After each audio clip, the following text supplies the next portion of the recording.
I think we need to talk about Jerry Schumacher taking the head coach at the taking the head job at the University of Oregon. This was a rumor for the last month, basically. Like since NCAA's, that was when it kind of became apparent that Robert Johnson was not going to have his contract renewed at the University of Oregon. Then the rumors are flying who's going to take the job. Jerry's name is out there for that. He's the biggest name by far that's mentioned for this. Well, John acts like this is a widespread rumor. I'm wondering if I'm the one that spread this. I got it from an inside source saying Jerry would be the coach of Oregon. I posted on our subscribers only forum, the supporters club forum. And then what happens? 3 weeks later, he's the coach. So I assume a lot of people signed up. Wait. This is revisionist history, though, because a week before that, you post that Dave Smith's going to be the new coach. And then you're like, oh, actually, no, it's not Dave Smith. Sorry, I was wrong about that. It's Jerry. My source that's never wrong briefly said Dave Smith. I said, that doesn't make sense to me. Within 2 hours of putting that up, I said, just Dave's got young kids. I don't think, why would he want the hassle of Oregon? I don't think that's going to happen.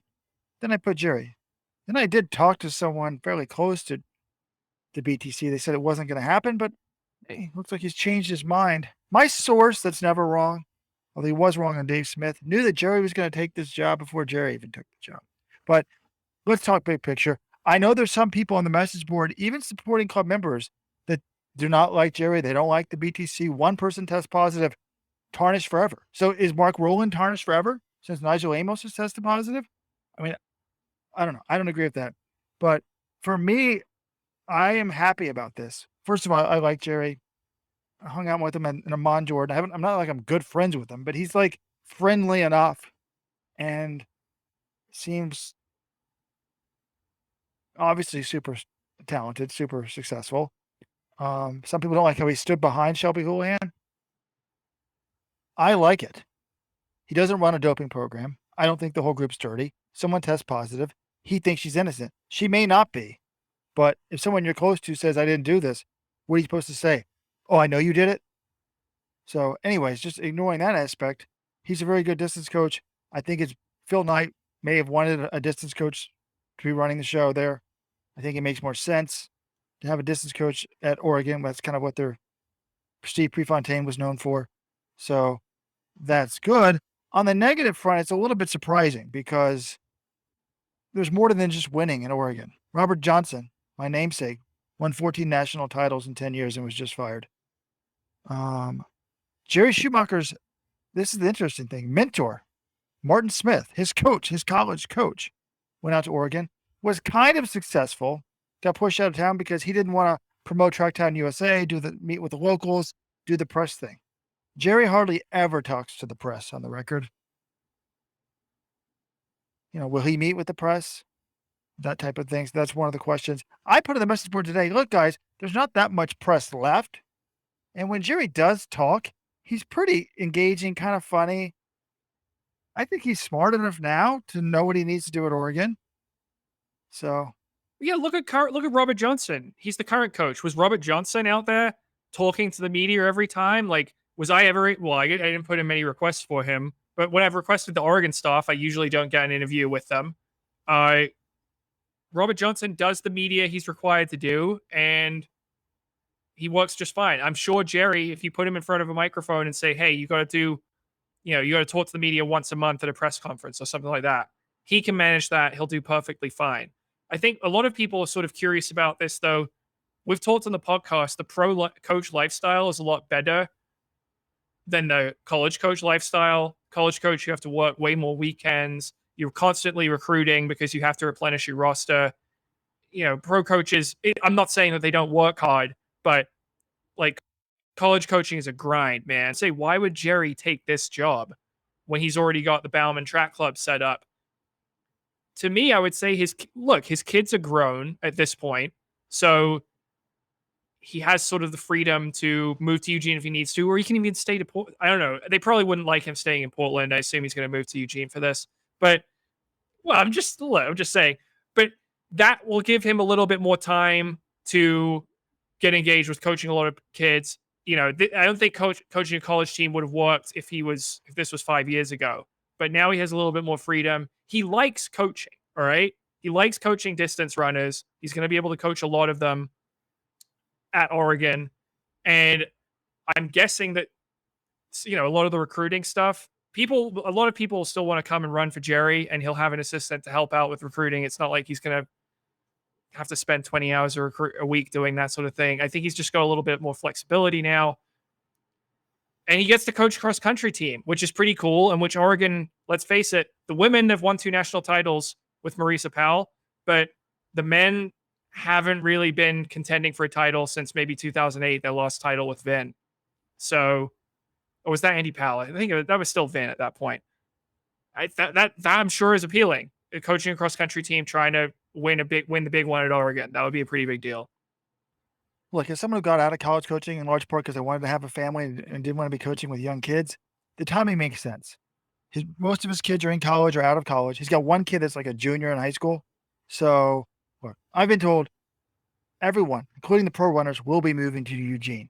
Everyone's not totally thrilled about that because the weather in Eugene sucks. It's not like they have an indoor facility. Nike's got so much money. Why don't they put a dome over the Hayward in the winter or when it's raining?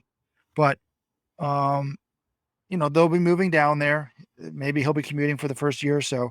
But yeah, he's going to be a lot busier, John. But the kids are grown. So, I was talking to someone today and it's like, look, he's going to have no off season. Like now the track season ends in August, and then September, like he's just off, and the BTC team doesn't even meet.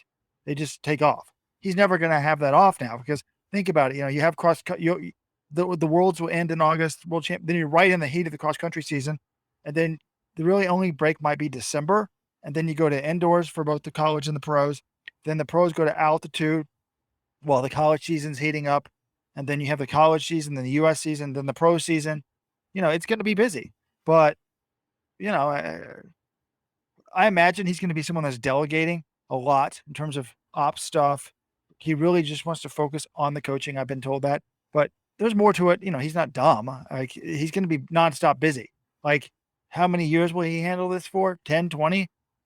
I have no idea. But I think 20? He's not going to be coaching that till he's 71, Robert. I'm saying I doubt it's that long, but because it is very time intensive. But he's gonna be working a lot harder than he was. But if you're excited by the challenge, it's fun. Well, yeah, and I think look, he had this arrangement before his last couple years in Madison, right? Like he was coaching Matt Tagenkamp and a couple post collegiates while he was still Wisconsin coach, or was the first 2 years when he was? I think that was going on, right? They were based in Madison for a couple years. And my guess is about Bowerman Track Club and how this affects them. I'm going to guess that they're going to keep the roster a little smaller than it was in recent years. We saw a lot of women leave in the last year, and I don't think that they're going to try to replace all of them. He might just tighten the roster a little bit. But let's also, like, for them, okay, you are moving from Portland to Eugene, so that is a bit of an adjustment. But how much time were these guys spending in in Portland to begin with? They're always at altitude camps, and then over the summer, they're at more altitude camps, or they're racing in Europe. I'm not trying to say like, oh, this isn't a major adjustment, but like you listen to these athletes, they're like, yeah, I barely get to go to my house in Portland from like, January through August, basically. So in terms of lifestyle adjustment for them, I don't think it's going to be a huge one. I'd much rather live in Portland if I'm mid-20s. Hey, maybe it's good. They won't have a dating life in Eugene. Be all undergrads. But I think the biggest thing that Jerry's going to have to get used to is at Wisconsin, he was not the head coach. He was not the director of the track and field program. He was just the distance coach. So now he's got to manage the staff, and whatnot. But I've heard that one thing that's interesting now that's changed since when I was in college is the big schools have so much money because you can now give you're only supposed to have 12 scholarships for the men, 18 scholarships for the women, but you can now give $6,000 to everybody for food if they're an athlete and stuff like that. That one college coach estimated that a men's team, if you're fully funded and giving them all the bells and whistles and the money, you actually have close to over 20 scholarships. The women are over 30 scholarships because you can add in academic money, blah, blah, blah, and which you couldn't used to do. So it does make it easier to get in the town. People are going to be interested in Oregon. And I guess we don't know till it happens if this is going to work. He's never been head track and field college coach, but he's one of the best pro coaches in America. Granted, that is different than being the head Oregon track coach, but I think he'll be successful. And I think this works out well for a couple other angles, right? The OTC is kind of fizzing out. Essentially, can the Bowerman Track Club, will that just replace the OTC? Have one pro group in Eugene. Now everything's sort of consolidated. They got this great stadium. What's the point? And also, if Phil Knight, his legacy, right? We've talked about that. Why does Phil Knight's legacy need to be in Portland? Maybe he'll just endow something down in Eugene. And then the other angle, the personal one, I forgot that Jerry Schumacher's mentor was Martin Smith, who was run out of town in Eugene. So I don't know if he's learned from that and wants to prove, hey, here's how you make this work. This is a great opportunity. I've learned from Martin. I want to make it work.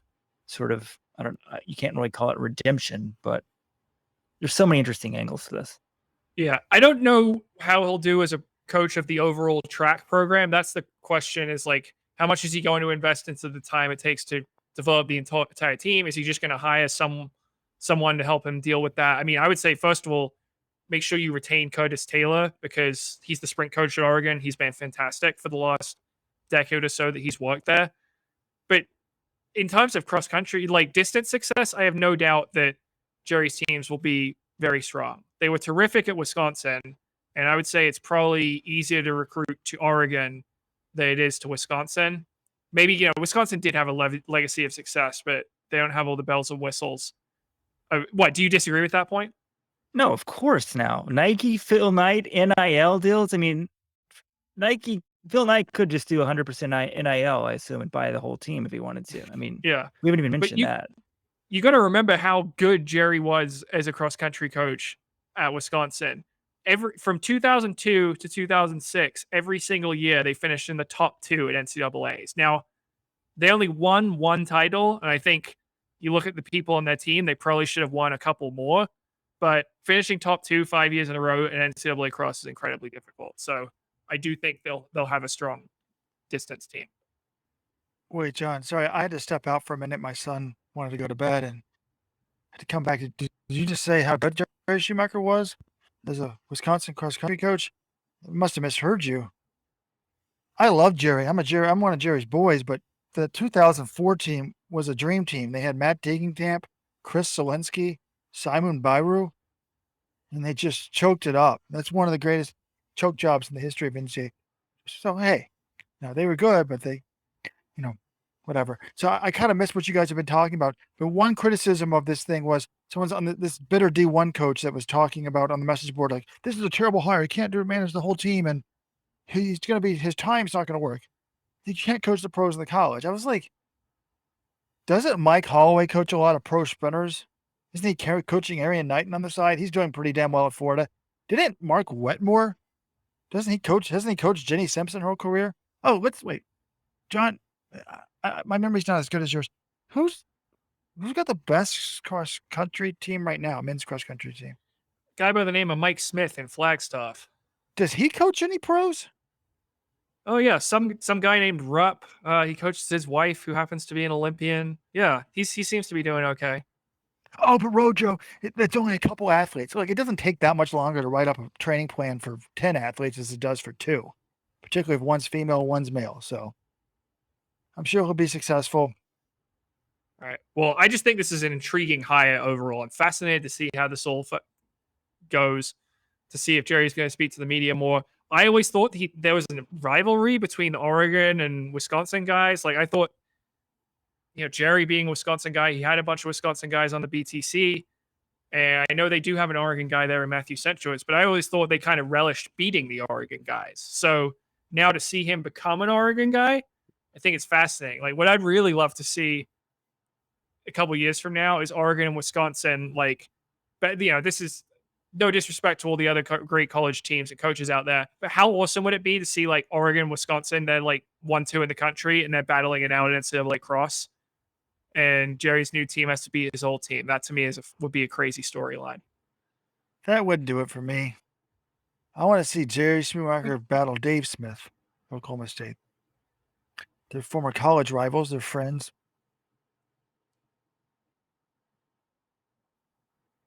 Wait, talk one thing about recruiting here. You guys see the Bill Bowerman quote in this Oregonian profile? He didn't even recruit athletes for his teams. He didn't believe in it. Everybody knows about the University of Oregon, Bill Bowerman said. If some kid wants to come here, all he has to do is write a letter. If he doesn't want to write, he can't be very interested. I don't think that type of hands-off approach will work in the year 2022. Some of these athletes want to kiss their butt a little bit. Now, you don't want the athlete that really wants their butt to be kissed too much. It's not worth it. But Oregon, I do think that the concept still applies. The name Oregon attracts a lot of kids without even lifting up a finger. Definitely. And the one final thing I will say about this regarding the future of OTC, I think it would make sense to just sort of you focus your energies on Bowerman. They're now the Eugene-based group. Then you've got Union in Portland. The only thing is you've got Cooper Tier and Cole Hawker, two of America's best distance talents, currently based in Eugene. And you've got Ben Thomas, who is currently the Oregon men's distance coach. Probably won't be once Jerry takes over. So I guess the question is, does Ben just take over a different college job and Cooper and Cole follow him to that town? They can kind of have Ben Thomas elite. Or do they just all stay in Eugene? Ben Thomas becomes head coach of Oregon Track Club Elite. They can get a few other athletes, but now they've got two guys to build a group around and a great middle distance coach. I don't think this would happen, but if I was Jerry, I'd keep Ben Thomas. If you want to limit the number of athletes you're coaching, you keep one of the best middle distance coaches in the country, let him handle the middle distance. You can handle the long distance.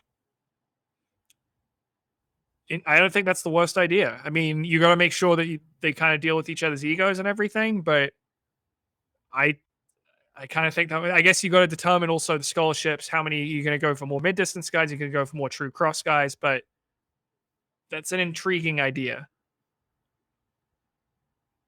I mean, is Shalane Flanagan going to want to live in Eugene?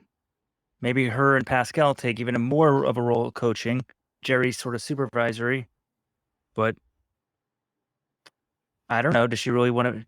She's got a young kid. Does she want to move to Eugene? Maybe. All right, guys. I think we need to move on here. We need to get to the world preview at some point. Shall we touch briefly on this story about Mo Farah? He revealed